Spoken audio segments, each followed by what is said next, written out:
right, I think we're live. Hey everyone, thank you so much for joining the second episode of Lakehouse Chronicles with Apache Hudi.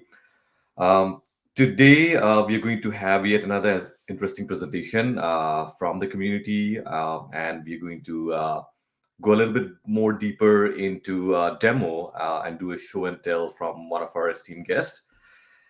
So before we get started, we'll give a couple of minutes for just a minute or so for our users to join in and let us know where you're joining in from today and how you're interested in Hudi, in lake houses, if you're already using Hudi, if you have any comments on that. Uh, we'll be live in probably a minute or so with our session.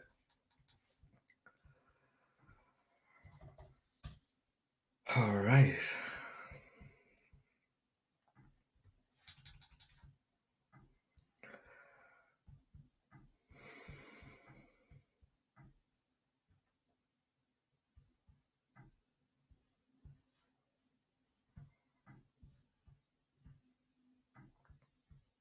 All right. I think we are at the top of the hour and I think we can get started.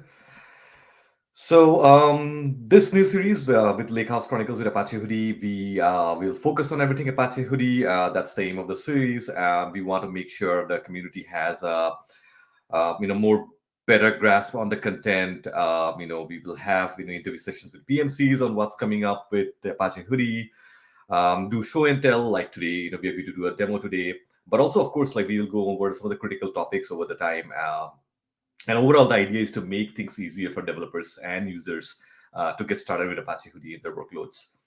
So, irrespective of if you are already an experienced Hudi user or contributor today, or someone who is completely new to the entire space of Lakehouse and specifically Apache Hudi, you should be able to find a lot of beneficial content over here. We will also have a recorded version for each of the session, and that way you are free to explore them afterwards in case you cannot join the live sessions. So in the first episode, we presented on how to get started with Apache Hudi and kind of looked into like the internals, the one-on-ones. We went over the file structure and so many hands-on stuff in that session with Spark SQL. In today's episode, we will have our guests, whom I'm going to introduce in a couple minutes, who will do a show and tell on the end-to-end Hudi demo that they have built. With that, let me introduce Albert. Hey, Albert, thank you so much for joining today's session. All right, thanks for having me. All right, so a little bit of introduction. We can just chat a little bit more as well. So I'm your host for the session. My name is Dipankar. I'm a staff developer advocate here at OneHouse.ai. I contribute to Apache Hudi, Apache Xtable, and previously have contributed to other open source projects in the Lakehouse space like Apache Arrow, Apache Iceberg more recently. But Albert has also been pretty much in the space for some time, working with different open source projects. So, I'll let you introduce yourself, Albert. Hey guys, hi, I'm Albert Wong. So thank you, Dipankar. Been in the data space for quite some time. So just a little bit background here. I started as a developer, e-commerce wise. So I would do work on things on like Target.com, Costco.com, Forever21.com, right?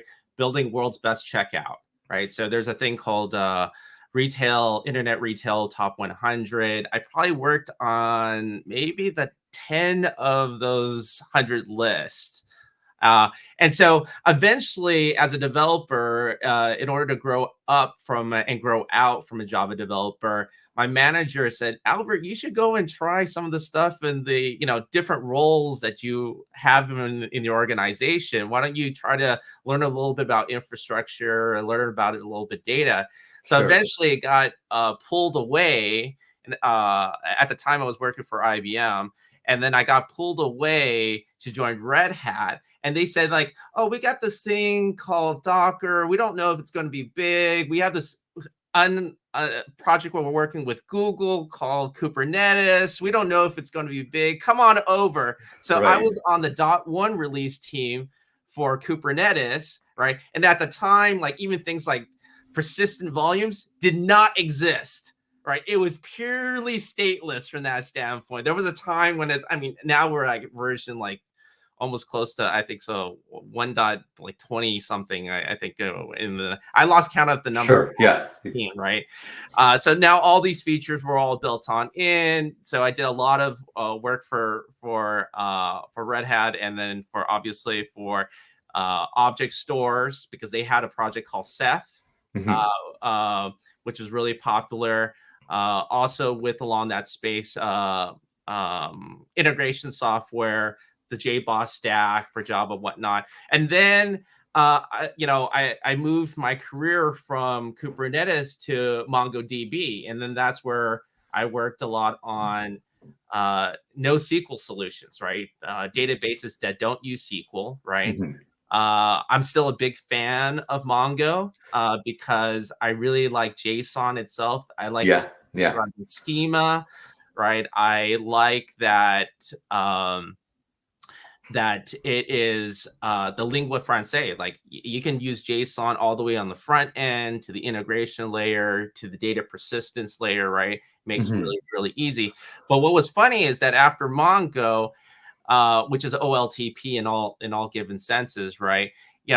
A company called Cellar Data, who sponsors a project called Star Rocks, they said, come on over and we want to go and talk about analytics. So I spent some time over there at Star Rocks working on analytic engines. And then now I'm working on data lakehouses. So I've kind of on the full gamut of like programming, Java, like Java EE infrastructure, integration, Kubernetes, NoSQL databases, all the way to open data formats and data ingestion.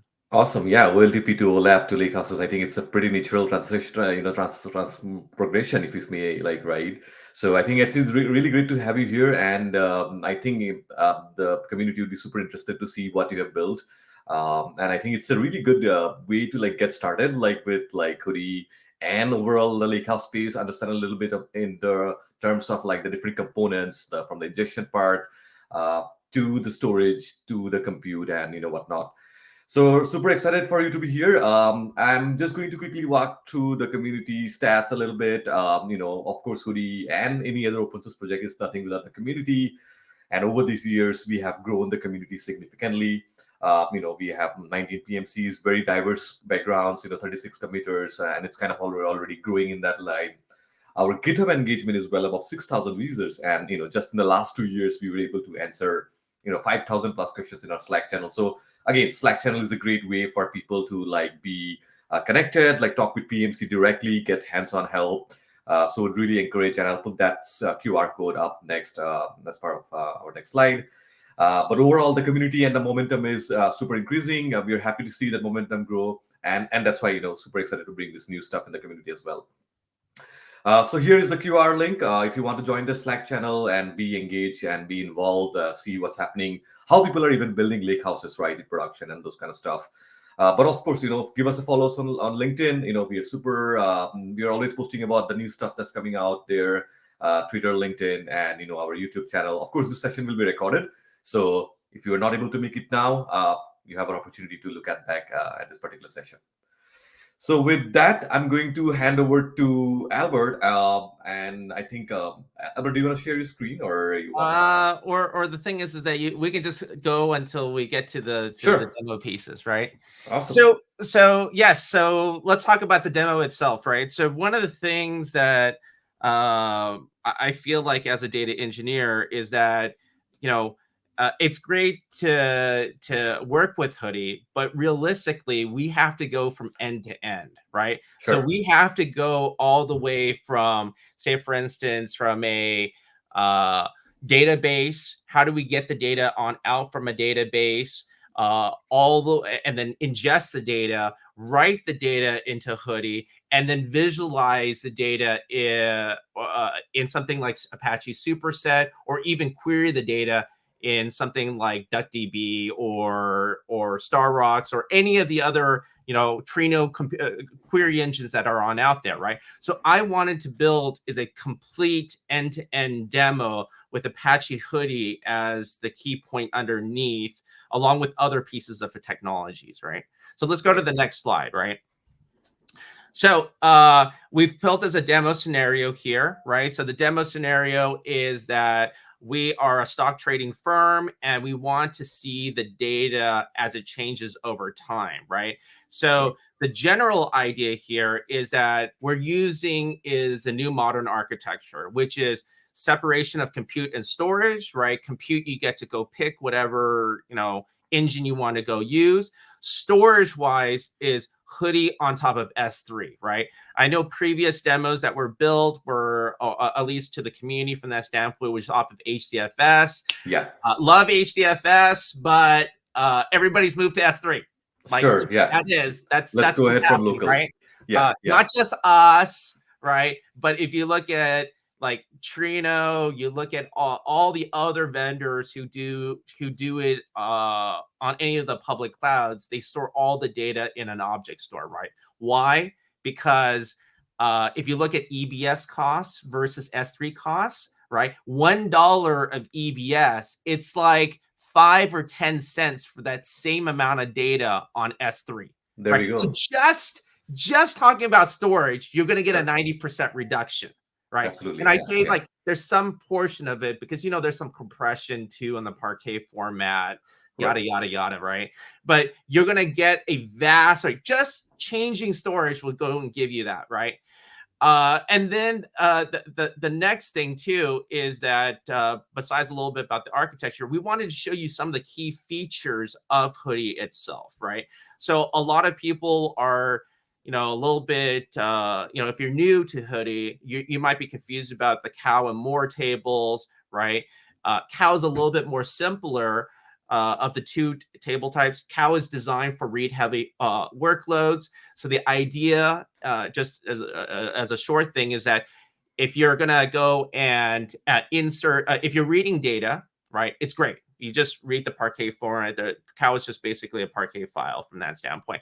But when you insert data and you say, for instance, you have 100 rows, you add one single row, right? They rewrite the entire file with 101 records, right? So over time, you're going to amplify the amount of writing. You're going to write and write and write every single time there's more inserts from that standpoint, right? Because the idea here is that you're paying the penalty of the write now for reads that are consistent over the next hour, 2 hours until the next change happens, whether that's a batch import or whatever it is, right? Sure. And so a lot of people on Hudi, they start on cow, and because it's very similar to how other table formats work, like Iceberg, right? Right. But once they go to more, they're like, well, I don't know. There's this base file and there's delta files, and then I have to run compaction and I have to run all this other stuff. It sounds all sophisticated and whatnot, right? So we wanted to show you that this is really easy for you to go and do all those things, right? So that you can see how, we're going to import the first data set, right? And then we're going to import the second data set, and then you can see the differences between the cow behaviors, and then running the different, then having the behavior with more, and then doing the compaction, and then seeing what actually happens behind the scenes. Right? Amazing. Awesome. And I think that will give a really good idea in terms of like understanding these different table types, the query types itself. So I think these abilities really segregate Hudi, from the, other options that are available. So I think that's just really great to have it. Yeah. Yeah, and then there's a other section, and I'm not sure if Dipankar, you're going to write it soon, but I believe you is a article coming out about the differences between Iceberg more and Hudi more tables, right? What are the functional differences of how it actually works, right? And why one was designed for incrementals, even though the other one, like Iceberg, still does more, but they do more in a like it's like conceptually it's the same pattern, the same Sure. idea, but the implementation is what makes it different. Exactly. Right? Yeah. I think that would be super interesting to see, and I think how this design differences of these different table formats kind of like add to these different like capabilities. And for example, incremental processing is so important to Hudi. Also, like it's so distinct, right, from others. So I think that is something good to see from an implementation perspective. So yeah, hopefully we'll see that coming out live soon. Yeah. Yeah. So let's go to the Awesome. next slide.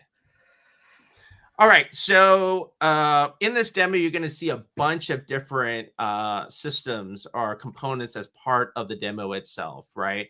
So obviously, if you're doing end-to-end, right, you're going to have something that's going to buffer the system up front, right? That's going to buffer the requests.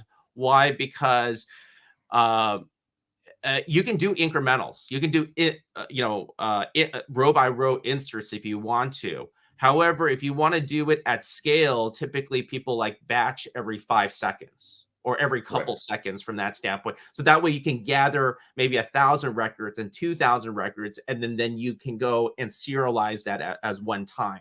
It's much more effective from that standpoint to go and do that. However, Hudi supports both, right? Because of the more tables, you're going to get either way you do it, it's going to come out faster and performant. If you only use the cow tables, then you're going to actually see this difference where every single write, the amplifications are going to be, rewriting the Parquet file over and over, right? So in Iceberg's way, you want to have large import batches, Yes. right? Yes. Because then that will reduce the amount of amplification that you need to go do. We're also going to use Hudi as the table format. In also our demo, Hudi supports multiple data catalogs. We're using Hive HMS, Hive Metastore. So that's where we're going to do it. And just for people who are not familiar, the data catalog, if I'm going to simplify it really, really well, like simply, it does more than that. But basically, it's a mapping of this table is mapped to one or more files. Just think about it that way from that standpoint, right? So this is how we can easily go and find out which file we need. Is like we look inside of the data catalog and says, oh, all the customer names with B's, you want to look at these Parquet files. All the other customer names with D's, look at this, so that you don't have to scan all the Parquet files, all the folders in order to find what you need. Data catalogs help you to go and do this. And with Hudi's indexes, it actually even makes it faster. And Hudi's file groups also, these are all accelerators on top of the basic feature of finding the right file, right? Right. And just one thing I wanted to stress out here is that how this Lakehouse architecture overall, right, how it kind of brings that flexibility, right, for users or customers to like even choose from, because the storage and the compute is of course separated. But the most important thing is of course that we now have data as an independent tier, right, sitting inside in your own customer control bucket, whether it's S3 bucket, whether it's any kind of other object store. So really, I think the benefit here is that now we can see these different logos in a presentation.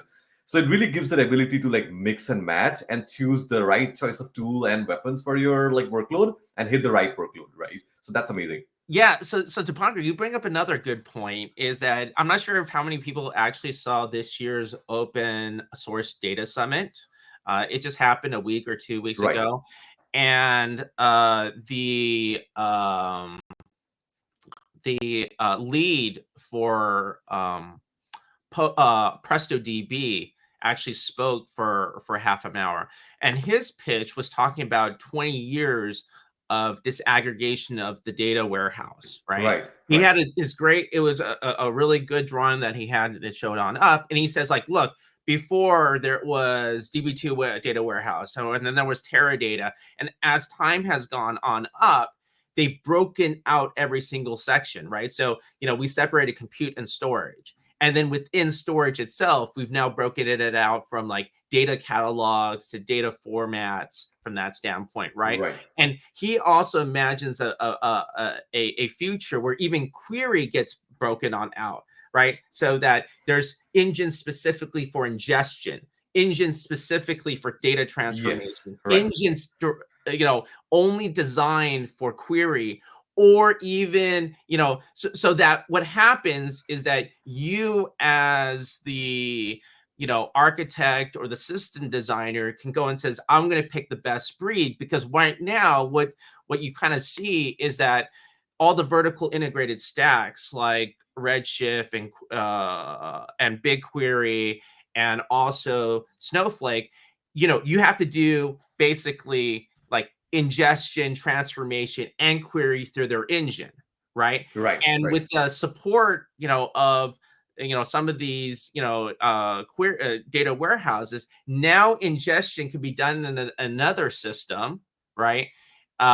They could, you can use a Spark job to write these files and Sure. then add them into those engines themselves, because they support the ability to read these open table formats. Right, Right. right, And so right. now you've taken out a huge cost, because if you guys know, if you've ever run an ingestion job on Snowflake, it sometimes costs you more than the query from Sure, that yeah. standpoint, right? And so you're Yeah, like, well, the cheapest one would be, using maybe Spark to go and do that, right? To go write absolutely. that data and just only using Snowflake just purely for query, right? So I'm going Absolutely. to show you the ability you can go and do this even in the demo itself, right? Awesome. So it's a good point. The other thing, we talked a little bit about this, about the cow and more tables, right? So we've got there's a great presentation. Dipankar's talked about this in the past. I'm sure you could probably talk about this for another hour or so. Sure. But watch the other lectures. Let's go to the next one, right? Some. All right. So inside of this demo itself too, is that we're going to show you different types of queries, right? And so I think what people don't understand is when you have count tables are easy, because the thing is that uh, basically from that standpoint, there's only one Parquet file, so you can't do that much. But what happens when it's more from that standpoint? What are actually you querying, right? And so inside of the demo, it actually talks about is like more is the base file with the Delta files, right? If it's read optimized, it's just the base file, ignoring the Delta file. So essentially, it's like a cow read, a Right, cow right. snapshot read, right? And And that's the amazing, other right? thing is like incrementals, right? So this is like the incrementals is very unique, is because a lot of times people want to show what is the most recent data, or just like the CDC after a certain point, right? Right, And so yeah, I get it. A lot of people just write a more bigger SQL statement or whatnot to go and right, like reduce those queries on out. But there's a faster way. And the faster way is that you use is the Hudi incremental features. And basically it says, look at only up to this Parquet files. So it correct. doesn't even need to go through the whole query engine, and for them to go figure out what files to go look at and not look on at, right? This is now you're doing the limiter on saying like, okay, we already know that it's only going to be at the most recent top 5 files, right? You've already eliminated that, and then you use the query planner just at the top 5 files, right? So it's Exactly. even faster than what a query engine can go and do, because they have to go through a query engine plan, right? Exactly. And this use case has been like pretty much useful in like back at Uber, right? When Hudi kind of started, right? They were like doing this, I don't know, like huge terabyte loads of like recomputation of the tables, because like they had to reload the entire base table and then recompute that again for the downstream ETLs and do their analytics on top of that, which you can imagine, right? At scale it can become like really stale, right? The data itself can become stale.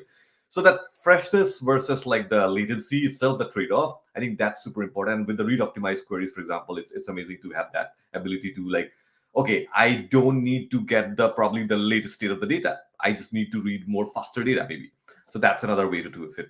So really great to see that like distinction in itself. Because like if you talk about merge on read as a table type, you can see that implemented in different table formats or different like databases for that matter, right?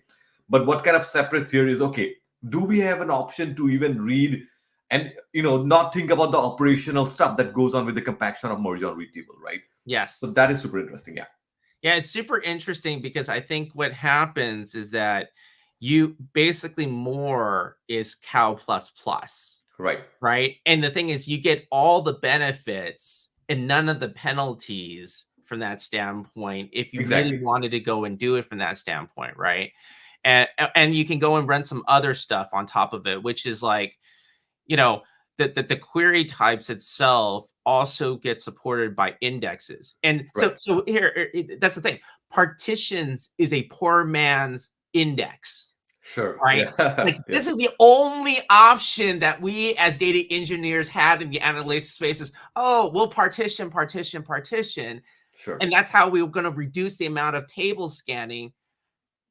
Yeah. Dude, the guys in the OLTP space, like MySQL and Postgres, they figured it out. They don't do partitions. They do Right. everything as indexing, right? Sure. And so Yeah. the new Hudi 1.0 will have even secondary indexes that Right. just like an OLTP world, right? Exactly. And Yeah. everybody else is like, I'm just gonna play around with partitions from that Right. standpoint. And I'm like, dude, like that you're bringing, I hate to say it, you're bringing a knife to a gunfight here. I mean, you're not Yes. going to get that. You're not, like you're playing around with like different variants of knives here, and I'm like, oh, no.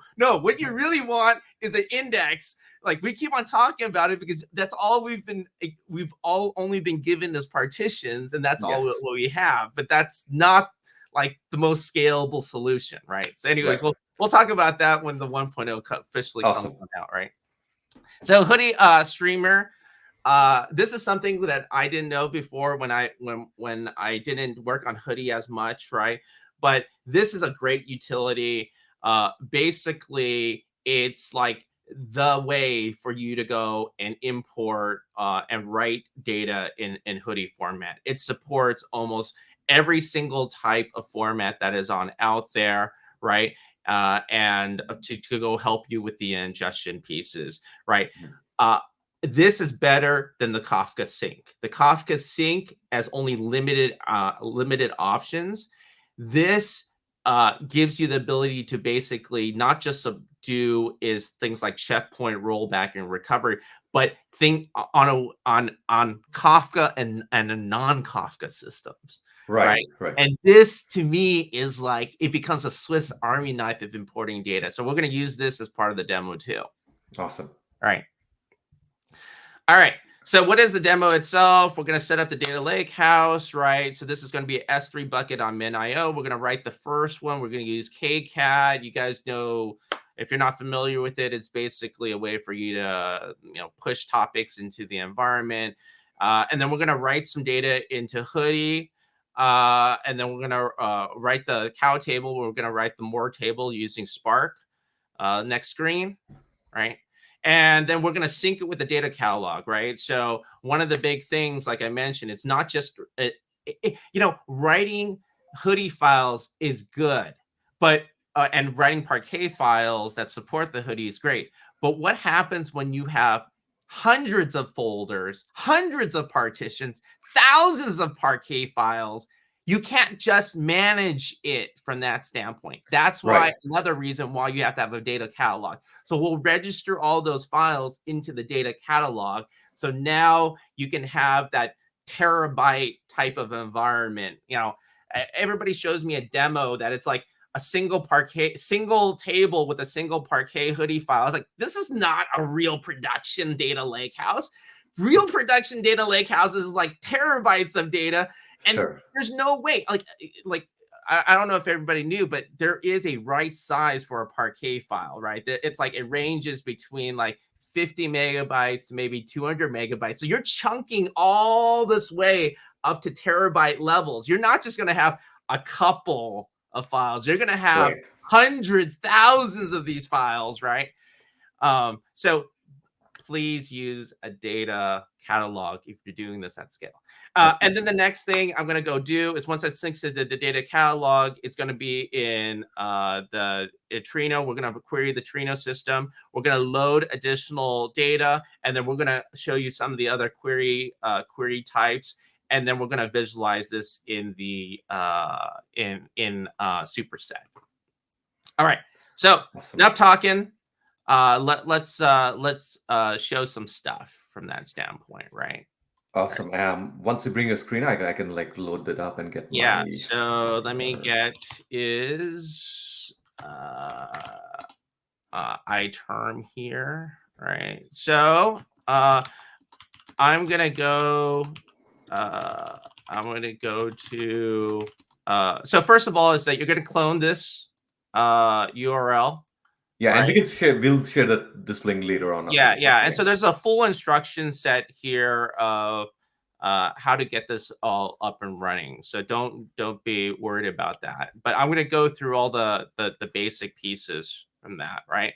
So you're going to go into the Hudi folder. We have a whole bunch of files that are in there. The most important one here is Docker Compose. All right, right. And so before I do that, I'm gonna. I didn't talk about this a little bit, but one of the things I did with this demo is I made a lot of the services internet exposable. So I use this program called ngrok or Grok, I think. And what it does is it gives you is an internet address so that systems like Superset or Conductor can actually go past the Docker network for you to Right. be able to go and see things. So I'm gonna. Don't worry, I'm gonna go and change my token after this because you guys all Absolutely. saw it, right? Yeah. So now we're gonna up and run from that standpoint, right? So now we're launching launching a bunch of containers, right? I'm gonna show you the Docker desktop really quick, right? So you can see here Trino is being launched, MinIO is being launched. You also see this is Zookeeper for Kafka, and then you see some of the Spark from that standpoint, right? So it really bundles everything up into this one particular thing, and you're just up and running with like the entire stack. Yes, absolutely, right. So, and then while this is going on, right, I'm also going to turn on some other services too. So I mentioned is Conductor. You don't have to actually go and use this if you don't want to, but this is a visualization tool for Kafka itself. Oh, it looks like there is seems to be there is a slight issue here. So let me stop this. Sure. Right. I'm gonna go and clear out is my volumes here. I want to get it into a nice state here. All right, so we'll go back. Oops. All right, so let's do Docker up again. Now it should be clean, right? Yep. So it's gonna clean up, right? So Conductor. So that's for visualizing the. Is it like for the Kafka streams like that are being loaded, or? Yes, right. So if I go and because so for me, personally speaking, I like to show things, through the command line and also through visualization, Sure. right? Yeah. And so you can use any tool. It doesn't have to be a Conductor, Yeah. but this is just representative from that standpoint. So here we started the environment, but there was no clusters defined. Right? Okay, so going back to this demo while it's starting on up, we've got the big gist from that standpoint is we started up the Docker containers, right? I mentioned a little bit about Conductor. We talked a little bit about is the scenario itself. So let's go and start loading some data here. So, let me show you. So let me show you Conductor first, right? Yeah. Because I want to show you a blank system. So here, if I go back into ngrok, see here, I actually have Kafka at this Sure. URL, right? So if I go and add as demo, Bootstrap is now the Kafka like endpoint. Yeah. Kafka endpoint, right? Now I will have is the cluster available to me. And here you can kind of see there is no topics. Right. Right. So, whoops. So let's start loading some data.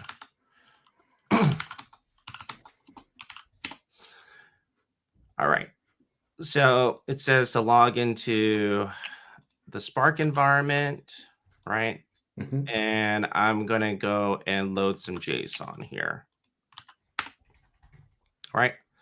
And now if I go back to this console, whoop, now there's a stock ticker, right? And now it just loaded up about 3,500 messages. So, you can easily see what the messages are underneath, right? Awesome. If you wanted to, or you can run the Kafka cat command and it'll also show you that, oh, look, there is this topic now that's created called Stalker Ticks, right? Right. But unfortunately, if you're a Kafka guy, you know that you have to write some other commands in order to read stuff off of the queue, right? That's why I like the conductor. Tools, yeah. Yeah, I can see everything like visually from that, right? Yeah. All right. So next thing here is I'm going to go and do is the creation of the Hudi files themselves, right? So they're going to read off the queue. Okay, so before that, let's go and check out MinIO. So MinIO here, we have is a data warehouse that has nothing in here, right? So I have one bucket, data warehouse, right? Nothing, no objects in there, right? So once I go and submit the Spark job. And MinIO is a S3 compatible storage that's going to store our Parquet files or whatever data files, right? Yeah. So the nice thing about it, like MinIO allows you can run it on your local desktop. You don't have to pay AWS, right? Or you can use the AWS S3 service. GCP also has a S3 service, and Azure also has an S3 service, right? Sure. So all of them have it. I just happen to do this all locally so that you don't have to have an AWS account or GCP or an Azure account in order for this demo for you to work. That is amazing. Yeah, actually, a lot of people struggle to okay, I don't have I don't know what the costs are with the AWS account. I don't know how much data I'm going to insert or call the APIs. So it's really good to have a local environment for a demo. Yes, absolutely. So one thing to point out is you'll notice here I'm using version 15. I'm using merge on read. This one's using copy on write. This is also on 15, right? So as you change versions, there is if you want to use 14, just find the correct packages that you go and need. All right, so go back to this console. If I push refresh now, oh, look, awesome. I just now have is my Cal and More table. If you look at the Cal and More table, you can go and actually see the files. So this is the Parquet file that's been written for this partition, right? You can also see the metadata that's associated to it, right? And that's also the same thing with More, right? So you basically have written for both, right? Correct. So I also provide you some commands here. You can also do this through CLI if you don't want to go through the UI. Perfectly fine. Next thing we need to go do, like I mentioned, was to register these tables with HMS. So HMS is our catalog then, right? And we're going to put all our tables up there for query engines to read. Correct.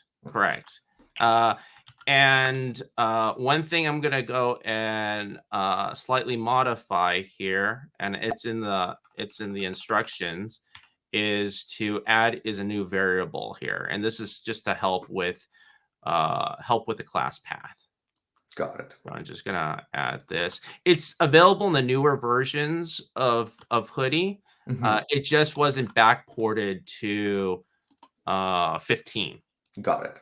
All right, so when 1.0 comes on out, you guys should be in a good spot. So I'm going to export this class path, right? And then now I can do this synchronization. And I need to do it twice. So running this, and it says sync complete for the cow table. And then I am going to run this sync complete for the more table. That's it. Awesome. You just fill in the, in this specific situation, all I had to do is say, hey, this is where the location of my data catalog is. What's the partitioning? Where's the location of my files? What's the table name? And then boom. Oh, I wanted to ask, like, this is the Hive sync tool, right? That Hudi comes like as a utility by default to sync to a Hive catalog, right? Yes. Awesome. Yes. So you just enter your like things, whatever is like required from an endpoint perspective, like the different base paths and stuff. And yeah, so this is super helpful. Like it comes together if it comes together as part of the utility, right?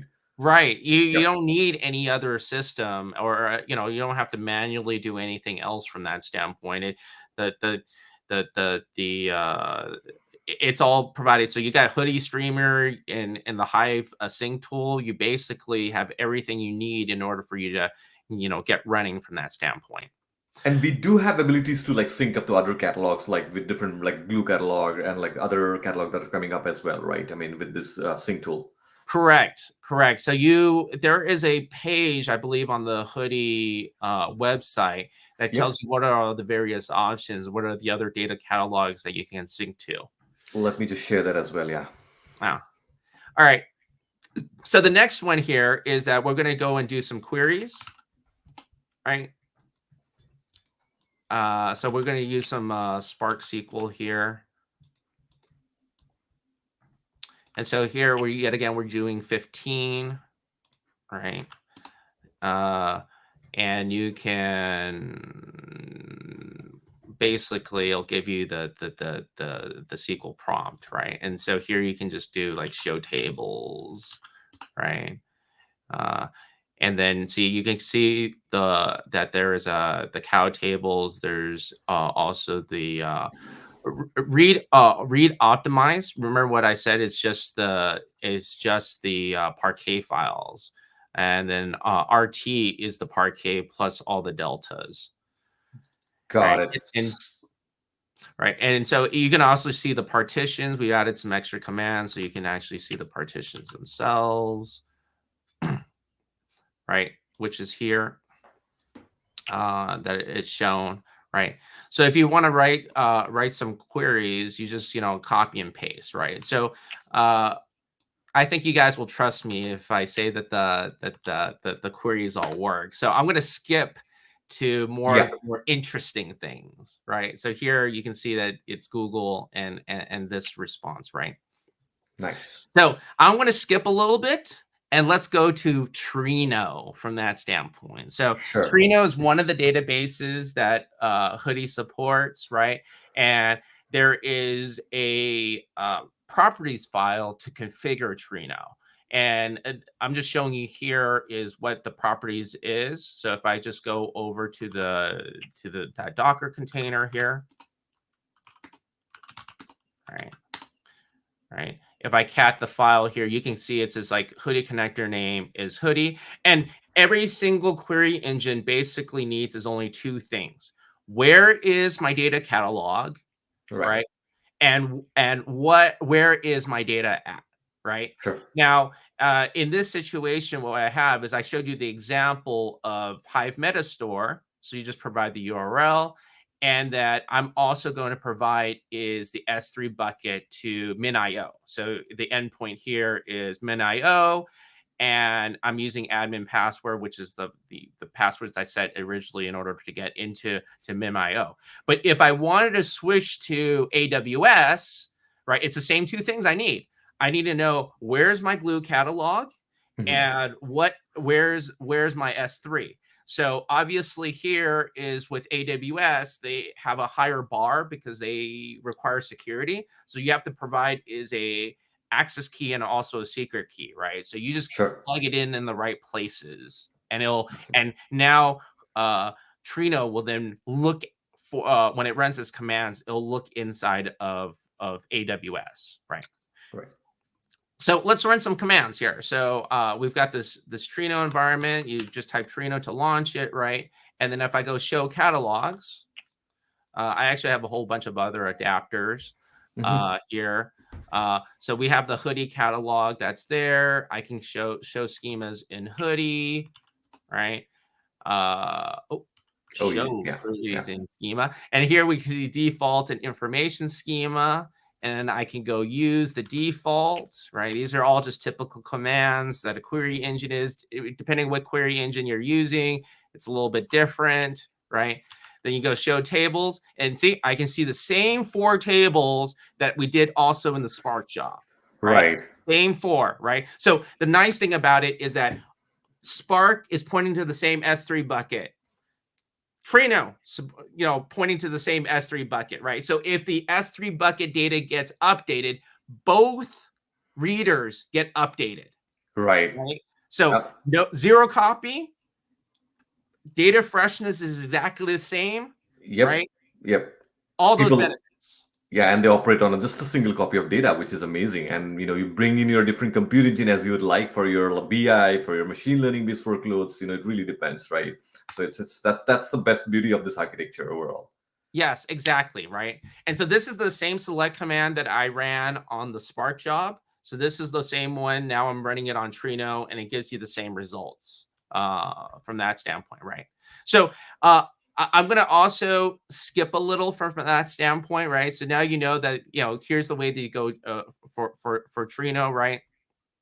We also have in the rest of the instructions is that second batch, and then I can go and do the compaction. I know we're running out of time a little bit, right? So I promise you that they work. Yes. and also the incrementals also work, but I wanted to get you to see the rest of this environment. So this is actually the compaction process, and you can actually see what's actually happening during the instructions itself, right? So let's go all the way to superset, right? Sounds good. Let me go and get superset going. And if the community has any feedback with using this demo, and we'd be happy to take a look at, Albert would be happy to take a look and see if we can incorporate anything else as well. So that's a call out as well, yeah. Yeah, so let's see here. Superset, I have this, right? So let's go here. Superset, quick start, right? So you just clone it, you go to the superset, and then you just fire this thing on up, right? So let's fire up superset. All right. Okay, superset is starting on up. Superset is an open source visualization tool, yes? Yeah. Yes, this is like an open source version. Don't quote me because I'm bad at it, but it's an open source version of Tableau. Right. All intents and purposes, right? So once you log into the tool, right, it basically shows nothing. You go to database connections, and you go and say, hey, I want to add a database. Let's pick is Trino, right? And then I'm going to go is add is the URI to connect. I can go click test connection. Connection looks good. Connect, right? So now I've added Trino into the environment, right? And then I can actually use SQL Lab, which is their embedded SQL tool. I can go to Trino, right? If I go refresh, same 2 schemas, right? Yeah. And then I can actually go and click to see what tables. Same 4 tables, right? So I can go here. Let's delete the SQL select statement, and then I can also write in the same query, right? It's Nice. the same data, right? So the nice thing about it is that not only I can go and do this, but then I can go and eventually create charts like, this, by querying it, right? So obviously what I'm saying is that, Hudi itself is just a data format, right? So you need is a query engine on top of it, right? Hmm. So this could be choose your own, right? So you can do Trino, Starrocks, Presto. You can choose whatever these ones that are on out there, right? And then Superset would connect to that, say for instance, Trino environment, which connects to the Hudi files underneath to then visualize the data, Nice. right? Awesome.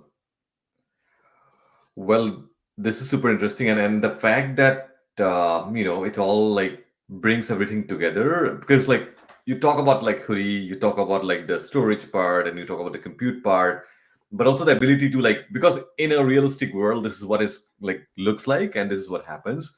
But we have seen that flexibility, with this demo, right? How it comes and enables us to like, whether it's the choice of compute, whether it's the choice of catalog, depending on our ecosystem, we can have our own set of tools and whatnot. But also like from a workload perspective, now I think like the control as a user or customer is a lot more, right? And what I want to do with the data, that is completely like I said in the beginning of the talk, is that data still is the same. It resides on your own independent tier bucket, right?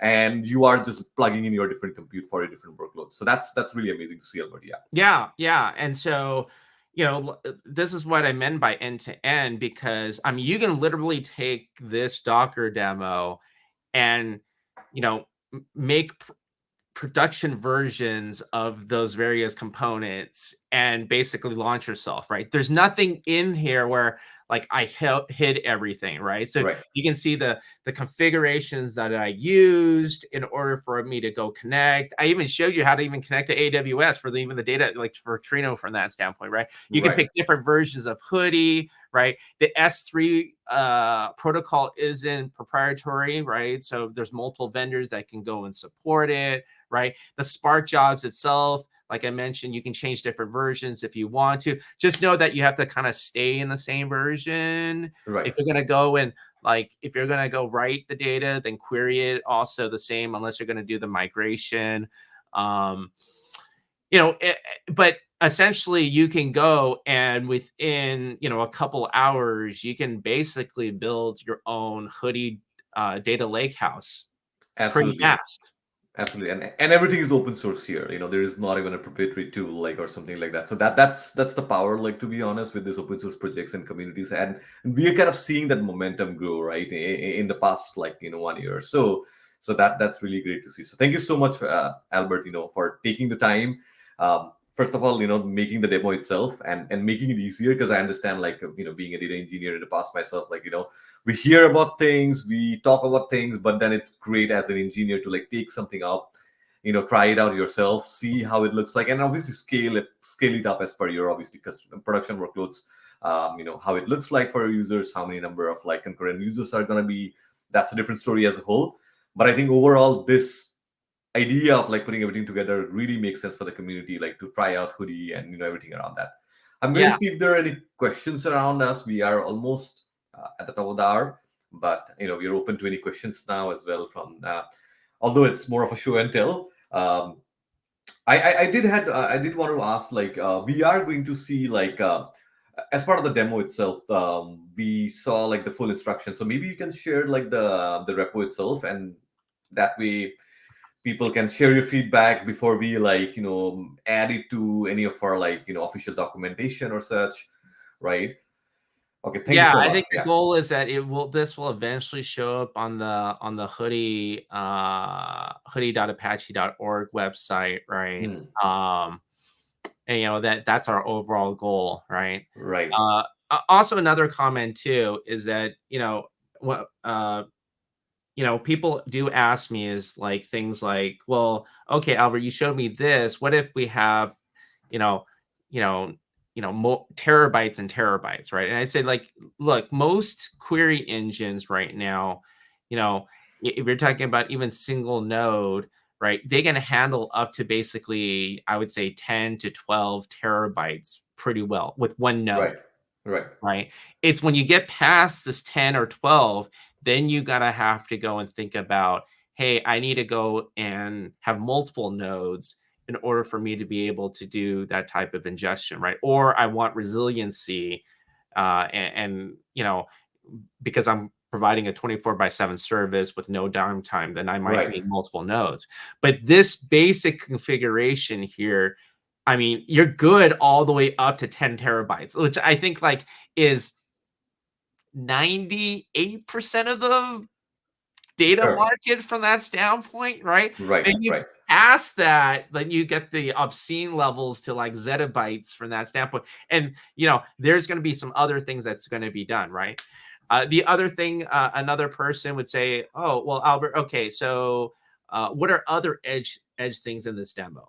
So another thing that we didn't show, which is a more advanced topic, is concurrency control, Right. right? Right. And so that's where you have is multiple writers that are in the environment. But when you're talking about sometimes less than 10 terabytes, most of the times you're getting your data um, from mostly from single systems, Right. right? And so the thing is that you do the same thing as what a lot of the other table types do, which is like go and say, hey, like I'm the only writer, everybody else don't write. And so that Yeah. way, I can kind of be like, because I'm the only writer, I enforce basically concurrency, right? But when you Absolutely. get on the bigger scales, this is the part where you're like 10 different sources, 20, 30, 50 different sources are writing all at the same time.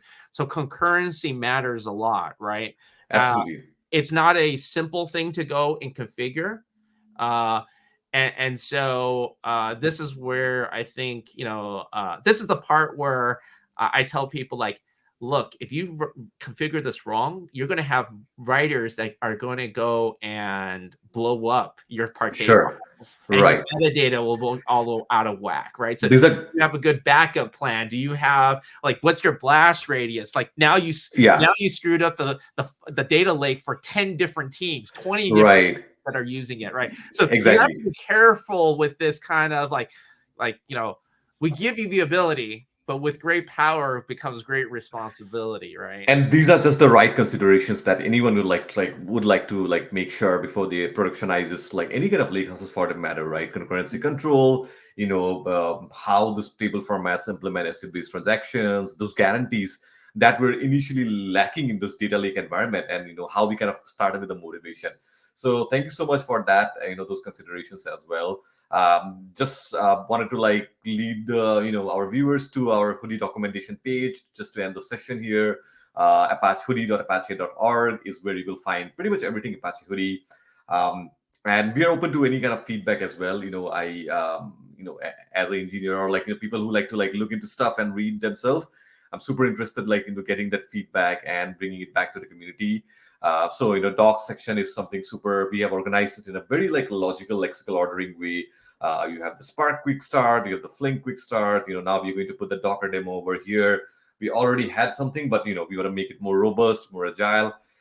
And design concept would be like something to super easy to understand, I would say, going into the Apache Hudi stack itself, how we kind of see the stack and how the Lakehouse architecture like wraps itself around Hudi, being the platform of the Lakehouse.